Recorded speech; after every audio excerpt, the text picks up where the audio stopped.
Satu ketika ada seorang ulama, saya lupa nama beliau itu. Ketika beliau keluar dari rumah dengan pakaian sangat megah sekali, sangat megah. Ini kondisi dia. Diceritakan oleh Imam Al-Ghazali. Pakai baju, megah bajunya. Satu ketika ada seekor anjing menggigit baju dia. Seekor anjing menggigit bajunya.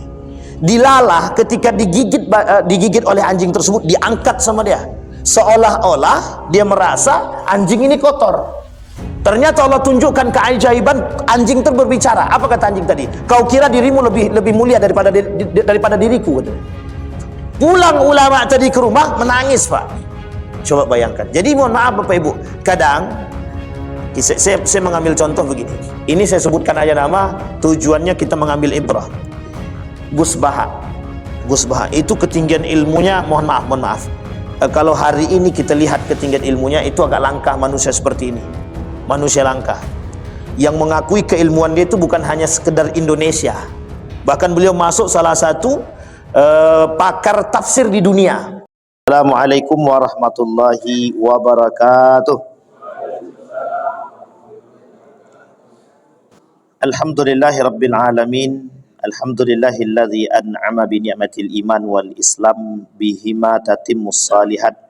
Asyhadu an la ilaha illallah wahdahu la syarikalah wa asyhadu anna Muhammadan abduhu wa rasuluh la nabiyya ba'd.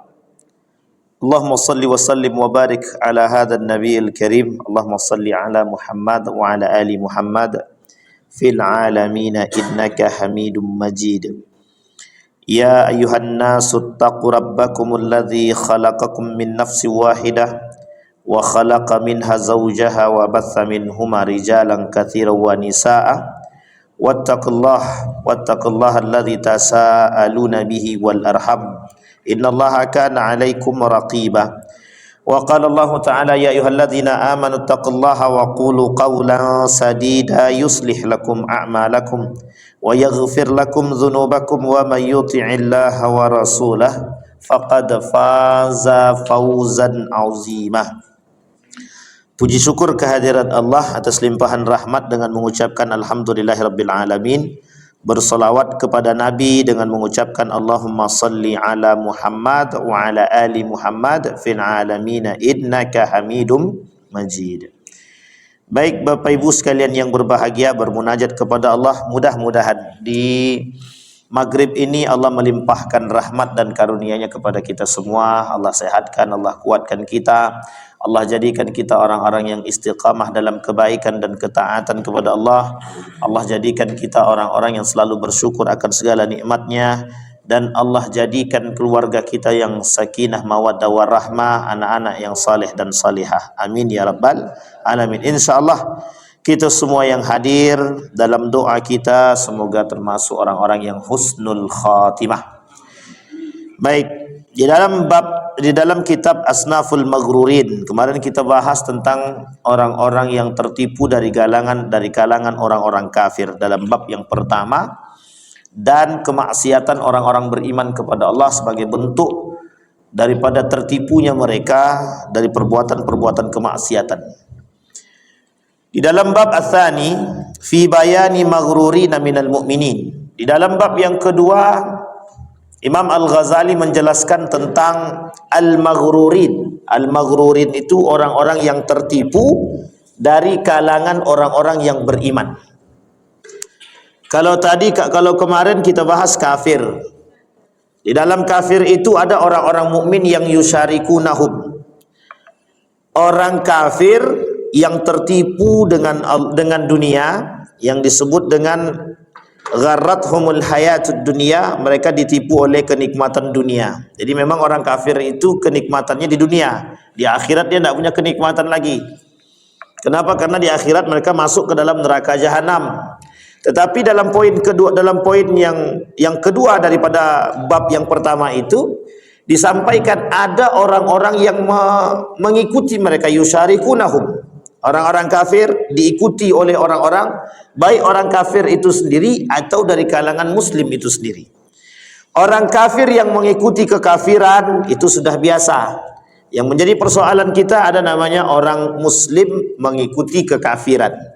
Artinya orang muslim mengikuti orang Orang kafir, ada orang muslim yang mengikuti orang kafir. Bukan hanya ada lagi, bahkan meminta bantuan kepada mereka pun ada. Nah, itu dia. Jadi kalau orang muslim minta bantuan kepada orang kafir, itu secara tidak langsung juga sedang tertipu. Dia tertipu dengan apa? Tertipu dengan kekuatan, dengan kekuasaan yang dimiliki oleh orang kafir tersebut. Misal, orang kafir itu punya dana, punya duit misalkan. Ini bukan ya dana ya. Orang kafir itu punya duit.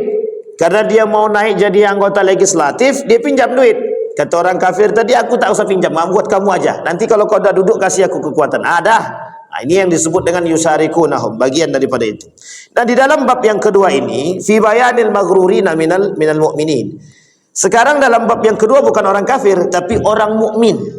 Bagaimana tertipunya orang mukmin tersebut?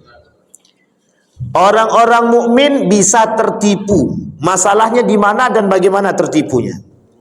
Kita bahas dalam poin yang pertama, as-sinful awal. Poin yang pertama. Ini langsung berat nih poin pertama nih. Poin yang pertama, orang-orang yang tertipu dari kalangan orang-orang beriman. Yang pertama, al-maghruruna minal ulama. Ulama yang tertipu. Orang-orang yang tertipu dari kalangan ulama. Maksudnya gimana itu? Orang-orang yang tertipu dari kalangan ulama. Bahasa sederhananya, ulama yang tertipu. Ulama yang ditipu. Ditipu oleh apa ulama? Nanti kita lihat. Ada yang ulama yang ditipu oleh dunia. Ada ulama yang ditipu oleh kelezatan, kekuasaan dan lain sebagainya. Al-maghruruna minal ulama. Minhum man ahmala tafqadul jawarih wa hifzaha minal ma'asi wa igtarra bi'ilmihi. Di dalam hadis Nabi bilang begini, kata Nabi, inna akhwafa ma akhaf, yang paling aku khawatirkan, kata Nabi, kata Umar bin Khattab, inna akhwafa ma akhafu ala ummati munafiqun alimul lisan. Kata Umar bin Khattab, yang paling ditakuti oleh Nabi di hari akhir itu adalah munafiqun alimul lisan. Orang munafik tapi lisannya cerdas, alim. Atau bahasa lainnya, orang alim cerdas dengan keilmuannya tapi munafik. Sampai di sini bisa dipahami, Pak ya. Di dalam hadis yang lain Nabi bilang begini. Kata Nabi dalam hadis yang lain itu, kata Nabi, yang paling ditakuti oleh baginda Nabi Muhammad SAW bukan hanya Dajjal. Kalau Dajjal itu takut, tapi ada yang lebih ditakuti oleh Nabi selain daripada Dajjal. Namanya, kata Nabi, ulama su. Apa namanya Bapak Ibu? Ulama su. Ada satu buku judulnya, ada namanya Ulama Ar-Rabbani dan Ulama Id-Dunya. Atau bahasa lainnya Ulama Al-Akhirah dan Ulama Dunia.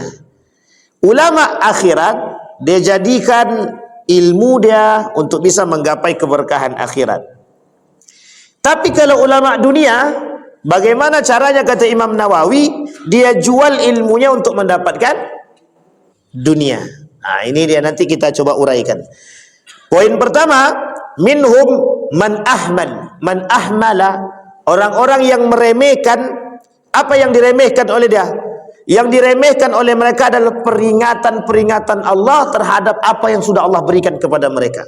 Misal, seorang alim punya ilmu, seorang alim punya ibadah, seorang alim punya kehebatan. Kehebatan yang dimiliki oleh orang alim adalah yang tertinggi, yang mereka miliki adalah ilmu mereka sendiri. Di dalam hadis yang lain Nabi bilang begini, fima ta'allamtal ilma wa qara'tal Qur'an. Buat siapa engkau pelajari ilmu, buat siapa engkau mempelajari ilmu dan membaca Al-Quran. Kata hamba tadi, ta'allamtul ilma fika wa qara'tul Qur'ana fik. Aku mempelajari ilmu dan membaca Al-Quran itu untuk dirimu. Kemudian dijawab sama hadis tadi, sama Allah, kadzabta wa taqulul malaika kadzabta. Kata Allah, engkau dusta. Kata malaikat, engkau juga dusta, kata dia. Maksudnya yang ngomong yang hamba tadi, disampaikan oleh kata Allah, engkau dusta. Kata malaikat, engkau dusta. Ta'allamtal ilma liyuqalu aliman. Kau pelajari ilmu sekian banyak agar engkau dipanggil orang alim. Ini dia Bapak Ibu yang dimaksud Bapak Ibu. Ada orang sekarang itu ngaku diri pinter. Anak ini kan ulama, anak ini alim. Jadi jangan kalian menghina saya. Saya ini orang alim. Itu kalau dia bilang begitu tandanya itu nggak alim tuh Pak. Itu mesti tuh. Kalau ada orang alim mengaku diri dia alim, itu dia mesti tidak alim tuh. Kalau ada orang baik ngaku baik, dia itu mesti tidak baik dia tuh. Aku ini kan orang baik. Itu tidak. Tengok juga pas dia ngomong kayak gitu, tengok wajahnya. Mesti ada yang disembunyikan dia tuh. Jadi Bapak Ibu sekalian yang berbahagia, ini penting untuk kita pahami bahwa orang alim itu memang tersandra. Orang alim itu tersandra. Tersandra oleh apa? Oleh dunia. Sehingga mereka ditipu oleh dunia. Kata Nabi dalam hadis tadi, "Fima ta'allamtal ilma ta'allamtul ilma fika." Kata Allah, engkau dusta. Kata malaikat, engkau dusta. Ta'allamtal ilma liyuqalu aliman. Engkau pelajari ilmu itu agar orang memanggil engkau alim. Wa qara'tal Qur'ana liyuqalu qari'an. Kau baca Al-Qur'an, kau pelajari Al-Qur'an, kau hafal Al-Qur'an agar orang-orang memanggil engkau sebagai seorang qari. Sekarang Bapak Ibu boleh lihat, banyak sekali orang yang sekarang tuh pamer bacaan tuh banyak, bukan sedikit. Dibuat-buat pula tuh. Mending kalau enak, kalau sakit telinga dibuat, itu muskilah gitu tuh. So bagus-bagusnya.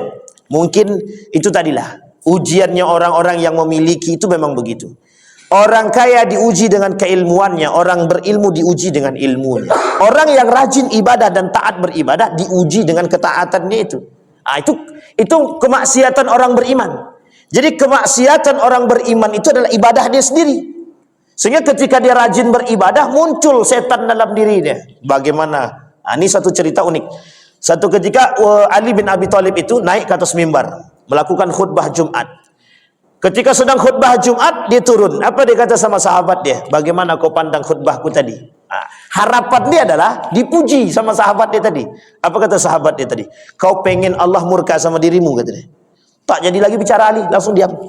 Tahu Bapak Ibu maksudnya? Sahabatnya tahu yang dimaksud oleh Ali itu dia minta pujian. Ali ini meminta pujian kepada sahabat dia. Tapi apa kata sahabat dia? Apa kau pengen Allah murka terhadap dirimu? Artinya apa? Hati-hati dengan pujian. Nah, orang berilmu itu ujiannya adalah pujian itu. Wow, keren. Kata Pak Imam tadi, Ustaz viral kata dia. Itu muskilah itu Pak. Masalah itu. Maka saya bilang dulu, jangan bilang begitu. Itu beban mental itu, beban mental, beban moral dan sebuah beban masuk ke situ Pak. Coba bayangkan, itu kalau sempat itu terjadi, na'udzubillahi min dzalik, itu berat sekali. Artinya apa? Yang menjadi masalah adalah orang-orang yang berilmu itu dengan keilmuan dia. Kadang-kadang ujiannya bukan hanya datang pada ilmunya saja, kejujuran mereka. Kita ambil contoh Pak ya. Dulu saya pernah ketemu dengan salah seorang Dewan Pengawas Syariah. Jadi ketika kami diskusi tentang salah satu perbankan itu, perbankan syariah, saya bilang ketika beliau membicarakan tentang satu konsep akad dalam perbankan, saya bilang begini, Pak Ustadz itu menggunakan akad yang salah di dalam produk yang salah, saya bilang gitu. Produknya apa, akadnya apa? Kemudian Pak Ustadz itu bilang begini, kata beliau, kalau kita tak pakai kayak gitu, banknya rugi. Kalau banknya rugi, kami tak dapat gaji. Kata dia. Astagfirullahaladzim. Kalimat itu yang sampai sekarang saya ingat. Tahu maksudnya Bapak Ibu? Artinya apa? Dia bisa memutar sesuatu demi mendapatkan sesuatu. Yang penting aku untung, dia untung, kata dia. Betul juga memang kadang-kadang kita pikir secara rasional betul itu. Daripada banknya rugi, dia tak dapat gaji, mending untung dua-duanya kan gitu. Gaji dapat, bank aman. Tapi kan salah gitu. Tapi kan salah. Nah, ini yang kita maksud. Artinya apa? Ada hal-hal yang dilakukan oleh mereka dan mereka terkungkung dengan hal demikian. Maka kata Allah tak salah ketika Nabi berkata dalam hadisnya, ada orang yang mempelajari ilmu tujuannya untuk mendapatkan dunia. Imam Nawawi mengatakan demikian dalam kitab At-Tibyan itu. Kata Imam Nawawi, banyak orang-orang yang mempelajari Al-Quran, tapi tujuannya satu, bagaimana ketika mereka mendapatkan Al-Quran. Jangan salah loh Bapak Ibu, orang yang mempelajari Al-Quran itu Allah angkat derajatnya. Sekalipun dia punya niat yang nggak benar, itu Allah angkat derajatnya. Tapi ingat, kata Imam Nawawi, orang yang mempelajari ilmu Al-Quran, dia akan mendapatkan kemewahan, dia akan mendapatkan penghormatan dari orang. Betul, di situ ujiannya. Ada orang yang dengan penghormatan dan penghargaan tersebut liyusiba minhud dunya, tujuannya untuk mendapatkan dunia. Kita ambil contoh begini. Dulu ada kasus Bapak Ibu yang saya temukan, itu kasus seorang hafiz Quran. Ya, kita sebenarnya ini tidak merendahkan mereka, cuman ini akhlak ya, akhlak. Ada seorang yang mengerti Al-Quran, bagus bacaannya. Satu ketika datang seorang pengurus masjid. Masjid ini masih barulah. Pokoknya masjid ini tidak kaya, biasa-biasa saja.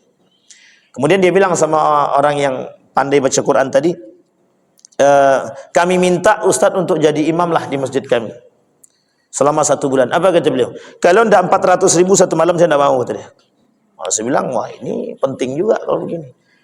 Besok penceramah pakai gitu semua. Besok kalau tidak 1 juta nggak usah undang, katanya gitu. Ini bahaya. Kalau sempat begitu semua Pak, habis kita.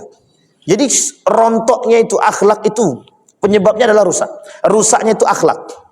Jadi ilmu tadi, saya ingin katakan kepada Bapak Ibu, goresan kaum liberal itu, goresan kaum orientalis terhadap kita hari ini, itu bagaimana menampakkan kehadapan kita itu bahwa ilmu itu bebas nilai.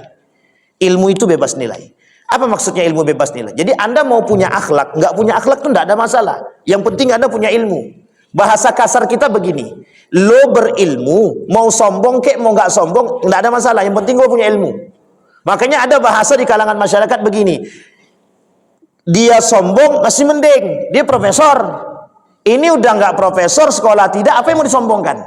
Kalimat ini yang paling sering kita dengar. Jadi boleh orang yang dengan ilmu yang tinggi sombong tuh boleh, kata dia. Ini yang menjadi masalah kita. Sehingga ini ada menjadi kacamata, menjadi cerminan. Sampai-sampai ada orang berkata begini, wajar dia sombong, dia kaya. Jadi wajar dia sombong, dia kaya. Jadi orang kaya tuh wajar sombong. Pertanyaannya, benar enggak pernyataan itu? Wajar enggak orang kaya sombong? Wajar enggak orang berilmu tuh sombong? Secara hukum itu mungkin bagi dia wajar, tetapi secara aksiologi keilmuan itu enggak masuk di akal itu. Dalam tatanan keilmuan bukan hanya ontologi, bukan hanya epistemologi yang dia harus miliki, bukan hanya keilmuan, tapi bagaimana ilmu tadi membentuk karakter-karakter. Sehingga ilmu itu bisa membentuk akhlak. Lah kalau tadi berakhlak apa tak berakhlak tuh?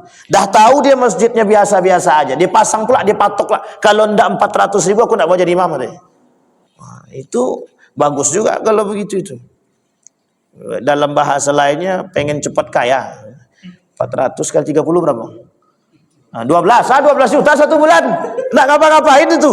Masya Allah. Kembali kepada poin tadi Bapak Ibu. Nah, dan itu menjadi kemaksiatan bagi mereka. Nah, maksiatnya orang berilmu adalah ketidakberakhlakan mereka terhadap ilmu, atau ketidakbertanggungjawaban mereka terhadap ilmu yang mereka miliki. Itulah kemaksiatan orang berilmu. Dan ingat, orang-orang berilmu itu mudah tertipu. Bahkan Allah berkata di dalam Al-Quran itu, wa minan nasi may yu'jibuka qawluhu fil hayatid dunya, kata Allah.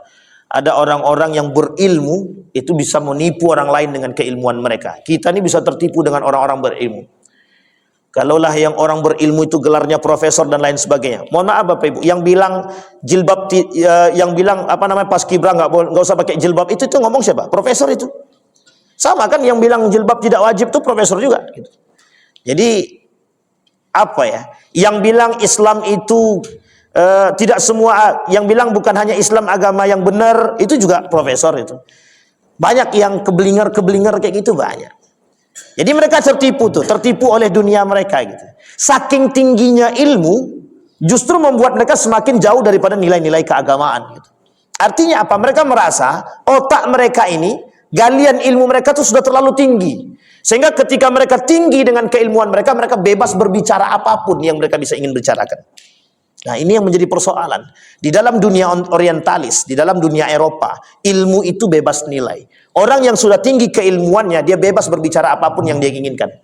Sama seperti perilaku daripada teori Darwin. Darwin itu dianggap seorang ilmuwan. Jadi segila apapun Darwin itu, tetap ilmunya bakal dijaga. Kita ambil contoh yang lain adalah siapa namanya itu? Masya Allah, Friedrich Engel. Friedrich Engel sampai bilang Tuhan itu sudah membusuk, sudah mati, gitu deh. Ini ada seorang ilmuwan barat. Kata dia, Tuhan itu sudah mati, gitu. Tuhan itu sudah membusuk, kata dia. Jadi saking tingginya akalnya, bebas berbicara apapun yang mereka ingin katakan. Sampai mohon maaf kadang-kadang menghina Tuhan, gitu. Nah, ini yang menjadi persoalan kita. Maka ightarra, kata para ulama, kata Imam Al-Ghazali, mereka ightarra bi'ilmihi, mereka tertipu dengan ilmu mereka sendiri. Wa minhum man ghafalu an qulubihim. Orang berilmu itu kadang-kadang itu keras hati.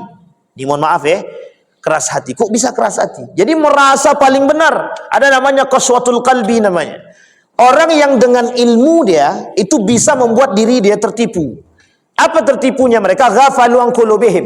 Mereka kadang-kadang lupa dengan hati mereka. Jadi mohon maaf Bapak Ibu, orang berilmu, Imam Ghazali, Sayyid Nursi, kita ambil Sayyid Nursi saja. Sayyid Nursi itu tinggi, ilmunya tinggi. Sayyid Nursi itu ulama Turki yang terkenal, yang baru muncul dan dikenal oleh orang masyarakat Indonesia ketika novelnya Habibur Rahman El-Siraji keluar. Judulnya Api Tauhid. Nah, Anda pernah baca belum? Belum kan? Baca. Api Tauhid. Itu muncul nama seorang ulama terkenal namanya Sayyid Nursi. Dia punya buku judulnya Rasailun Nur. Dan itu sudah dibagi-bagi. Ternyata dia dikenal sebagai seorang ulama namanya Badi'uz Zaman. Manusia yang paling aneh sepanjang zaman. Setelah Imam Syafi'i. Jadi Imam Syafi'i itu Badi'uz Zaman yang pertama. Yang kedua itu disandarkan kepada Sayyid Nursi. Saking tingginya ilmu dia Pak, saking tinggi ilmunya. Satu ketika ketinggian ilmu itu membuat dia terawang-awang, bimbang dengan diri dia sendiri. Semua ketika diajak debat dia menang terus. Seantera Turki itu tahu dia kehebatan ilmu dia.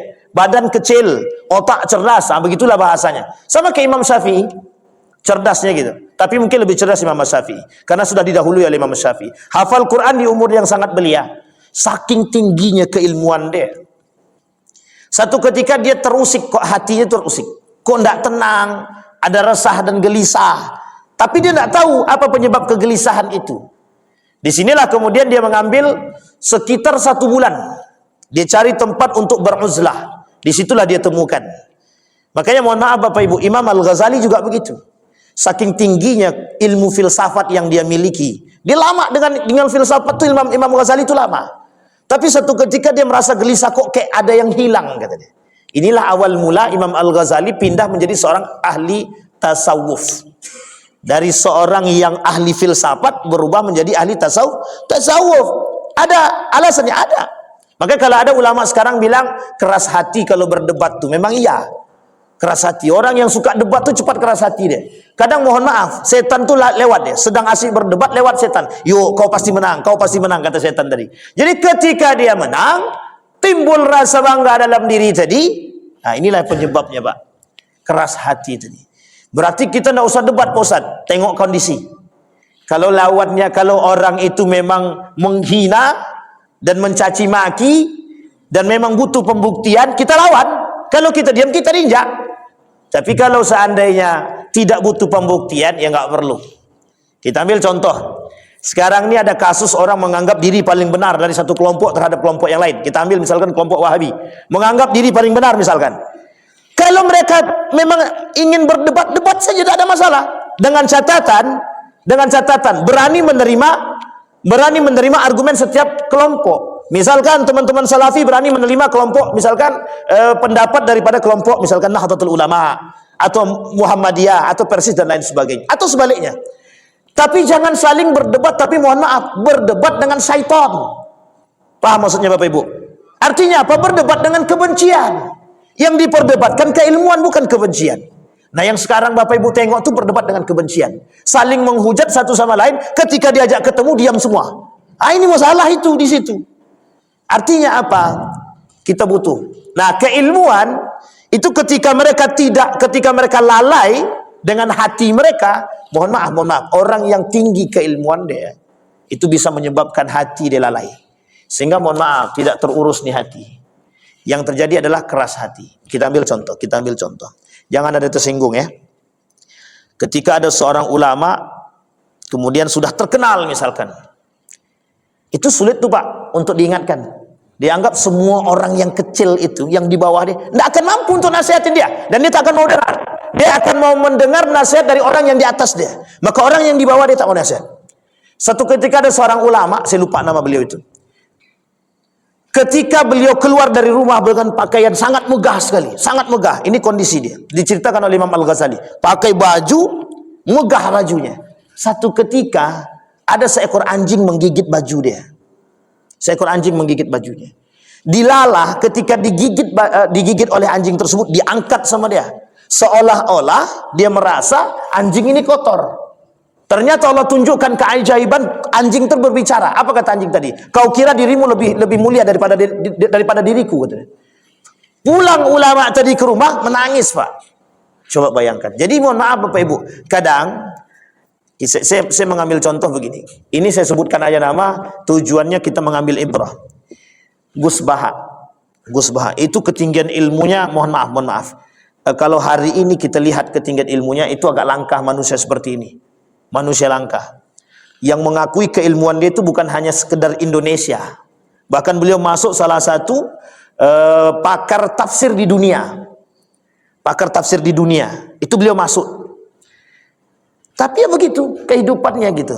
Ya mohon maaf kita nggak tahu juga orangnya, tapi paling tidak kita dari kasat mata kita bisa melihat bagaimana nggak punya ajudan, motornya begitu saja. Di Riau ini ada seorang ustadz, da'i, kalau dibilang kondang bukan kondang lagi. Kayaknya semua masjid berebut juga itu untuk cari jadwal beliau gitu. Tapi saya ketemu beliau pertama kali, itu sampai sekarang tidak berubah tuh motornya itu. Mungkin kalau hanya untuk beli mobil, ya kalau mungkin kita perhitungkan sangat mungkin sekali Pak. Tapi beliau tidak mau. Pernah kita tanya, apa alasan beliau tidak mau mengganti motornya? Apa jawaban beliau? Satu saja jawabannya. Takut merusak hati. Coba Pak bayangkan. Artinya apa? Tunggu motornya hancur dulu, atau kalau perlu kita hancurkan motor nih kan, baru dia mungkin beli baru. Itu bahasa kasarnya. Itu ada Pak. Dan kita temukan di Riau ini. Khususnya di Pekanbaru lah. Tapi itu langka sekali. Langka sangat. Yang bahkan kita temukan sebaliknya gitu. Dan lain sebagainya. Artinya apa? Mereka sadar akan diri mereka. Kehebatan yang mereka miliki, ilmu yang mereka miliki justru sebenarnya membuat beban, menjadi beban bagi mereka. Sampai seorang ulama bilang begini kepada saya Pak. Apa kata dia? Ketinggian ilmu itu bukan justru membuat kita semakin tinggi kata dia. Tapi ketinggian ilmu justru membuat kita semakin rendah di hadapan manusia yang lain. Karena ternyata mohon maaf, orang berilmu itu tidak akan menganggap diri dia mulia di antara yang lain. Jadi Bapak Ibu, kalau Bapak Ibu lihat ada orang berilmu, terus dia menganggap diri dia lebih mulia daripada kita atau daripada manusia yang lain, berarti sesungguhnya dia tidak berilmu. Itu tolak ukurnya. Iya. Kenapa? Karena orang berilmu tidak mungkin memandang orang lain itu rendah secara akhlaknya. Tapi kalau dia tak punya akhlak yang tadi kita katakan, orang yang tertipu pada poin pertama, orang yang tertipu dengan ilmu mereka. Oh, aku profesor, kau siapa? Ini dia Pak, kesombong yang muncul. Dan saya sudah pernah kena itu Pak. Waktu saya menyelesaikan S2, belum selesai, berdebatlah kami tentang Syiah. Apa kata beliau? Waktu itu beliau sudah PhD, keluaran dari Belanda. Kau baru S2 pun belum selesai, kata dia. Jadi tak usah kau berdebat dengan aku PhD, kata dia. Dalam hati kadang bicara, iya juga. Tapi satu sisi kata hati saya sombong banget, gitu. Tapi gimana? Kondisinya memang begitu waktu itu. Kita belum selesai S2, dia sudah PhD, sudah S3. Sampai berani berkata demikian. Artinya apa? Mereka tertipu dengan keilmuan mereka. Gitu. Ini yang membuat Imam Al-Ghazali menulis satu buku judulnya Munqiz Minad Dhalal. Kata Imam Al-Ghazali, kapan waktu kita sandingkan Pak. Kita sandingkan, kita bawa bukunya Munqiz Minad Dhalal. Selamat daripada kesesatan. Gitu. Salah satunya adalah selamat daripada ilmu yang dimiliki. Imam Al-Ghazali dari ujung dunia sampai ujung manapun gak ada yang gak kenal. Tapi ketinggian ilmu itu yang membuat ketakutan kepada Imam Al-Ghazali. Makanya ulama-ulama dahulu itu mereka takut dengan ketenaran. Ulama-ulama sekarang itu memang mencari ketenaran. Itu muskilah kita hari ini Pak. Kenapa begitu? Itu masalahnya. Sehingga mohon maaf, kalau mereka tidak kuat iman dengan ketenaran itu tadi, ya hancur. Itu yang kita takutkan.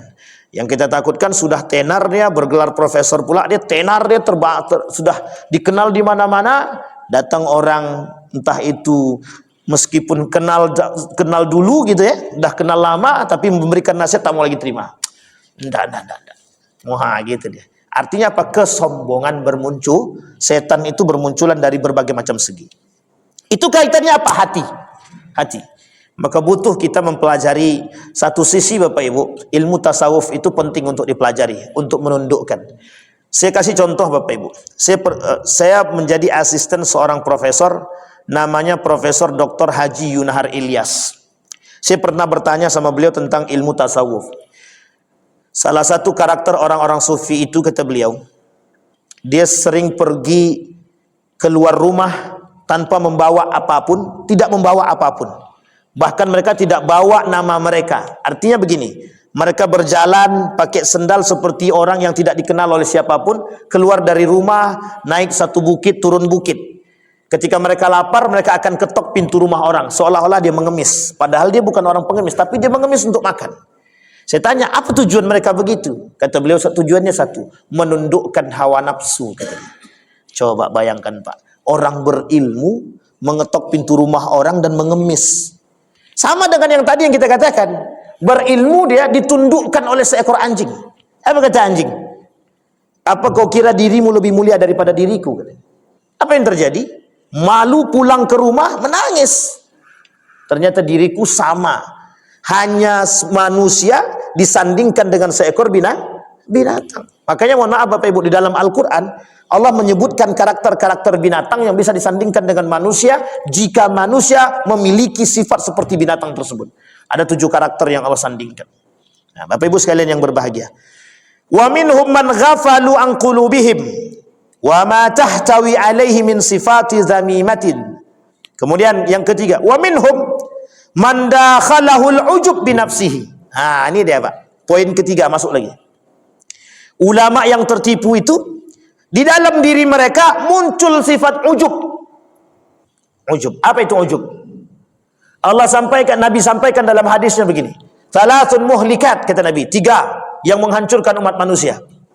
Yang pertama kata Nabi yang menghancurkan umat manusia itu yang nomor 1, hawa muttaba. Orang yang memperturutkan hawa nafsu. Kita tidak bahas itunya. Yang kedua kata Nabi, syuhud muta, bakhil, pelit. Kalau bahasa lainnya pekedut. Apa ya, betul ya? Kedekut, pekedut pula. Kedekut. Kalau bahasa lain, bukan bahlul, loki, sampilia. Itulah pokoknya. Kan itu. Bahasa Jawanya apa ya? Apa? Pedit. Itulah pokoknya. Bahlil bukan itu lain, itu lain kalimat. Apa namanya itu? Bakhil bukan bahlil, bakhil itu suhun sama. Tapi yang ketiga kata Nabi, ijabur rajul binafsihi. Orang yang suka membanggakan diri dia sendiri. Ini Bapak Ibu poinnya pentingnya. Orang yang membanggakan diri sendiri. Jadi kalau Bapak Ibu pengen lihat ada orang yang suka membanggakan diri dia sendiri, tengok dari cara dia berbicara. Ketika dia tersenyum membicarakan diri dia, itu masuk dalam poin itu, Pak. Atau mohon maaf, berkali-kali dia mengulang apa kata dia? Maaf, bukan saya mendirikan saya, maaf. Itu bagian tuh, Pak. Serius saya katakan. Karena mohon maaf, hati ini sulit, Pak, sulit sekali. Untuk melihat itu sulit. Sampai kata Ibnu Athaillah begini, ada orang menyembunyikan diri dia agar orang tidak kenal, itu pun masuk dalam kategori riya. Coba misal dia sembunyikan diri dia dari seorang yang alim dengan cara mencuri. Pada abad ke-17 itu ada namanya Faid Kasani, seorang wali, dianggap wali pada abad ke-7 itu namanya Faid Kasani. Orang tahu nih orang berilmu, dia pintar, alim, soleh, tapi mohon maaf, apa yang dilakukan? Mencuri, maling mangga. Dia maling mangga rumah orang. Apa kata masyarakat? Semakin kau maling, semakin kami tahu kalau kau wali, gitu. Itu tak juga kalau kayak gitu, untung walinya kalau gitu. Tapi mohon maaf Bapak Ibu, banyak cara yang mereka lakukan untuk menundukkan hawa nafsu itu banyak. Karena memang tidak ada satupun manusia di antara kita hari ini itu yang tidak sama sekali suka dengan pujian itu. Bahkan mohon maaf, kita lebih berharap pujian daripada caci maki. Sekarang saya tanya yang hadir di sini, siapa yang hidupnya pengen sekali dicaci dan dimaki? Tidak ada tuh, Pak. Aku lebih senang dihina Pak Ustaz daripada dipuji, katanya. Kalau ada itu kita lihat itu orangnya itu. Perlu kita tuntut ilmunya itu, Pak. Kenapa demikian? Karena hampir jarang orang sekarang itu mohon maaf menerima kritikan. Kita senang dipuji tapi kita tak senang dikritik. Coba perhatikan. Baru dikritik, satu kita kritik, 100 balik kritik balik, Pak. Artinya apa? Pembenarannya 100, kritiknya cuma 1. Tapi coba kembalikan. Kita puji, 1000 kali kita puji, 100.000 dia akan memuji diri dia sendiri lagi. Nah, keluar semua kalimat tuh. Nah, inilah yang kemudian terjadi, Bapak Ibu. Maka Imam Ali itu pernah berkata begini, penyebab kehancuran orang berilmu itu apa? Pujian, katanya. Kata dia pujian. Sampai berani sampai Ali bin Abi Thalib pernah berkata begini, ad-dunya yaghurruk. Imam Syafi'i bilang ad-dunya yaghurruk, katanya. Dunia itu menipu, katanya. Yang membuat manusia, ada buku judulnya Tanyalah Aku Sebelum Engkau Kehilangan Aku, Ali bin Abi Thalib, meskipun oleh sebagian orang dikatakan ini tulisan daripada orang Syiah, tapi ada baiknya kita mempelajari poin penting daripada tulisan itu. Tanyalah Aku Sebelum Engkau Kehilangan Aku. Cari bukunya, Bapak Ibu. Itu bagus. Yang kedua, hikmah atau kebijaksanaan Ali bin Abi Thalib. Di dalam buku itu, di dalam tulisan itu, Ali bin Abi Thalib berkata begini, yang membuat manusia hancur itu apa? Pujian. Kenapa? Karena hampir tidak ada manusia yang tidak senang dengan pujian. Bahkan setingkat Ali bin Abi Thalib itu membutuhkan pujian dan sangat senang dipuji. Makanya Bapak Ibu, kita ini termasuk bagian daripada itu. Kita sangat senang dipuji, tapi kita tak mau dikritik. Padahal lebih banyak salah daripada benar. Kita tak mau dikritik. Apalagi orang yang punya derajat tinggi. Makanya mohon maaf kalau S1 mengkritik profesor, itu bukan makomnya, kata mereka. Jangankan profesor, S1 mengkritik S2 belum makomnya. S1 mengkritik S3 belum apa lagi. S1 mengkritik profesor makin gak nyambung, Pak, kata dia. Nah, coba bayangkan. Padahal di dalam Islam itu mengkritik itu, kita ambil contoh. Seorang raja Harun ar-Rasyid dikritik oleh siapa? Orang gila. Raja Harun ar-Rasyid dalam kitab Al-Uqala Al-Majanin. Raja Harun ar-Rasyid dikritik oleh orang gila. Sampai bilang Harun ar-Rasyid bilang begini, yang gila itu dirimu, kata dia. Tapi kemudian orang gila itu bilang, aku bertanya kepada semua orang yang ada di sini, kata dia. Yang di dalam, dia di kuburan itu, ditanyanya sama orang-orang yang ada di kuburan, yang dulu punya jabatan, punya kekuasaan. Loh, mana kekuasaanmu, kata dia. Dia keliling kubur, dia tanya satu-satu. Gak ada yang jawab, kata dia. Gak ada yang bawa sama dia. Kata Harun ar-Rasyid, berarti ente gila, kata dia. Kemudian ditembak balik sama dia. Orang gila nembak Harun ar-Rasyid. Apa kata orang gila tadi? Engkau kayakan dirimu, istanamu, pejabatmu, panglima-panglimamu, semua yang kau kayakan itu tidak engkau bawa mati. Menangis Harun ar-Rasyid. Cuma mendengar perkataan orang gila. Hari ini perkataan orang gila mana yang kita dengar? Tidak ada, Pak. Orang gila kok didengar, kata dia. Betul kan bahasa kita begitu. Tapi kan belum tentu semua itu gila. Bisa jadi gila yang dimaksud adalah gila kepada Allah. Nah, di dalam kitab Al-Uqala Al-Majanin itu rata-rata semua ulama yang ditulis dalam itu adalah gila kepada Allah. Mereka ingin ingatkan kepada Harun ar-Rasyid waktu itu, orang gila tadi, ingatkan, engkau itu di dunia engkau megahkan segalanya, tapi engkau lupa kepada Allah, kata dia. Inilah yang terjadi, Bapak Ibu. Makanya kenapa salah satu ciri karakter ulama-ulama Mesir itu, saya dapat cerita dari kawan-kawan itu, bahkan kata kawan itu gini, ada seorang ulama terkenal di Mesir itu, kalau ngajar di Al-Azhar itu, Bapak Ibu, kalau udah jadi dosen di Al-Azhar Mesir itu mesti dah kehidupannya udah jamin. Tapi cara mereka menundukkan kesombongan dalam diri mereka, ada yang tukang sol sepatu. Tahu tukang sol sepatu, Pak? Ada yang tukang pel. Saya pernah ketemu, Pak, seorang ulama dari Afghanistan, dia tukang pel Masjidil Haram. Jadi tukang pel. Kita cari tahu tuh, Pak, namanya, kita kenalan. Setelah kenalan, mohon maaf kan ketika sekarang ini kan sudah bisa kita cari apa namanya itu, buka Google kan bisa kelihatan. Ternyata bukan orang biasa. Cara dia menundukkan hawa nafsu dia datang ke Masjidil Haram sebagai pelayan, tukang pel lantai, Pak.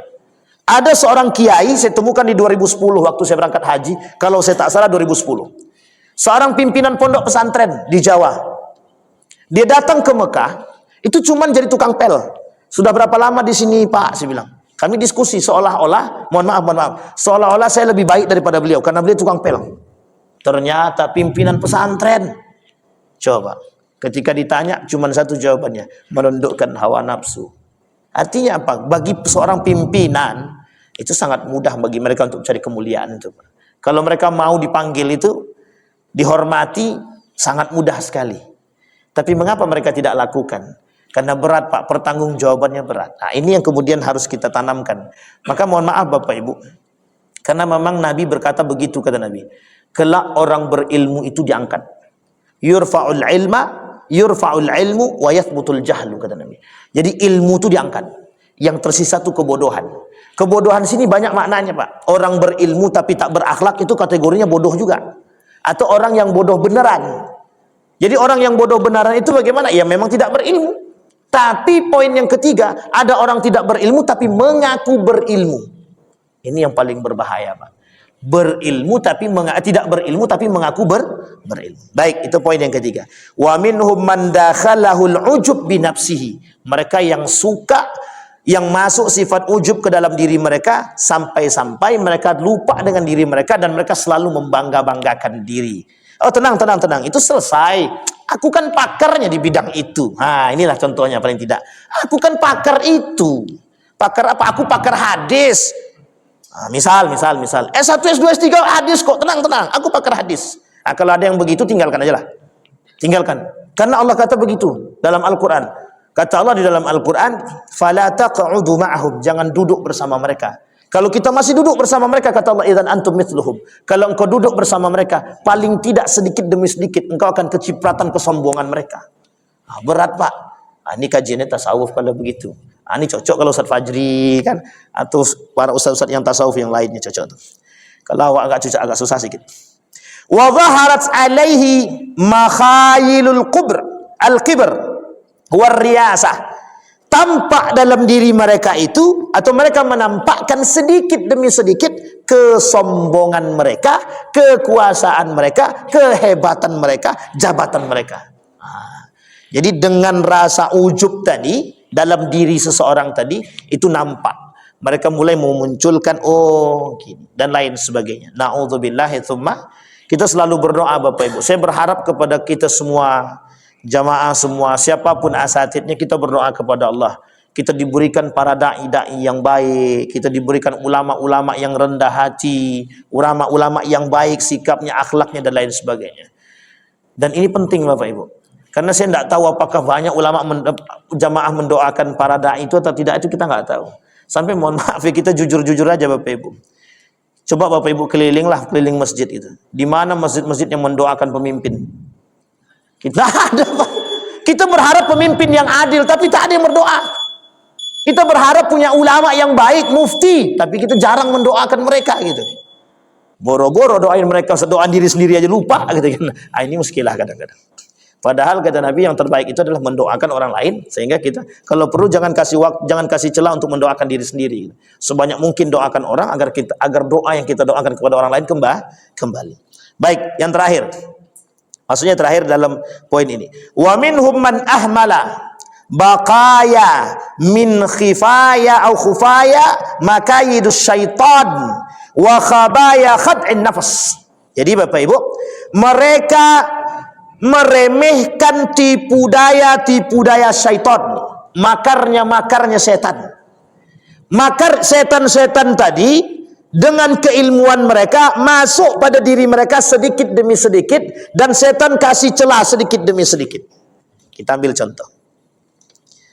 Seorang ulama itu dia mesti menjaga diri, Maka ada cerita yang unik begini. Seorang yang alim, rajin ibadah, ketika dihadapkan seorang perempuan untuk berzina tak mau. Ketika dihadapkan untuk berbuat maksiat yang lain tak mau. Ketika dikurung di dalam rumah, ini cerita yang lama disampaikan oleh Zainuddin MZ ya. Masuk dalam rumah, jadi laki-laki yang alim tadi ditawan. Di dalam itu ada 3, disuruh berzina, dia tak mau, pilih berzina, membunuh anak, atau minum khamar. 3. Di antara 3 ini, yang paling kecil dosanya adalah minum khamar.